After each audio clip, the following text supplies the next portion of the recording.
So problem statement is like calculate AC power delivered in 8 ohm speaker for a circuit given in the figure. The circuit component value results in a DC current of 6 milliamperes and input signal peak base current swing is of 4 milliamperes.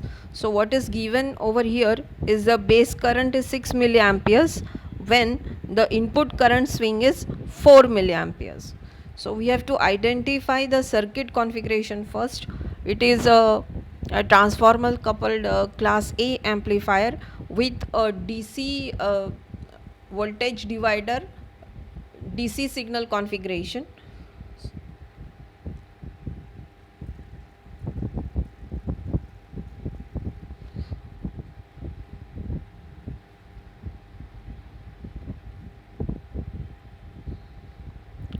So first we'll focus on our requirement of the transformer at the output. Alright, so here your transformer is given with an input voltage. Since this being at the output of the circuit, here V0 is actually an input to this output transformer and VL is the output measured across the load. So this transformer has a turns ratio of N1 to N2, where N1 is the primary turns ratio, N2 is the primary output, N2 is the output turns ratio. So N2 by N1 ratio is 1 by 3, and to calculate the load impedance at the input, we take this particular relation RL dash is equal to N1 by N2 whole square into RL. So that comes out your actually whatever is the impedance seen on the primary side of the output transformer is 72 ohms. So under ideal condition, transformer has a zero load resistance, so VCEQ measured will be 10 volts under this condition.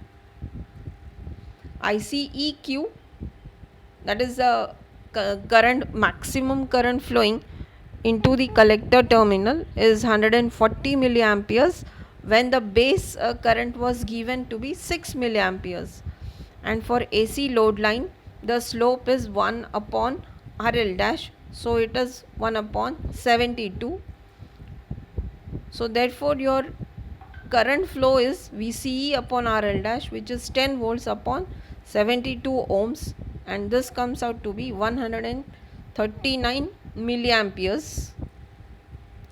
So total current flowing into the collector terminal is ICEQ, which was an AC component, and IC is the DC component.